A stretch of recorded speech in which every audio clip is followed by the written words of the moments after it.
Green কালারের dress কেন জানি আমার সবসময় কম পরা হয়েছে। আমার কাছে ড্রেস মানে হচ্ছে হয় বার্গেন্ডি অথবা মেরুন। আর এর বাইরে পার্টিতে ব্ল্যাক আর ডেতে হোয়াইট আর মাঝে মাঝে বেজ কালারটা অথবা অফ হোয়াইট কালারটাও পরা হয়েছে। এখন মনে হচ্ছে সময়ের সাথে সাথে কালার প্রেফারেন্সটাও খুব একটা চেঞ্জ হচ্ছে। আর কথা বলতে বলতে দুপুর ৩টা কখন বাজায় দিলাম খেয়ালই করলাম না।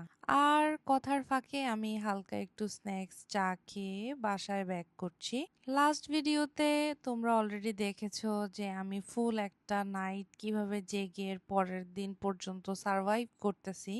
আর শরীর যতই ক্লান্ত থাকুক লাঞ্চ তো রেডি করতে হবে। আর তোমরা এখানে দেখতেছো আমি লাঞ্চের জন্য পাবদা মাছ, ডাল, ভাত আর এখানে সামান্য একটু শুটকির ভর্তা আর সালাদ নিয়েছি। আর এরপর আর কি সোজা একটা ঘুম। আর কোনো কথা হবে না। দেখা হচ্ছে পরের ভিডিওতে। Tata bye bye.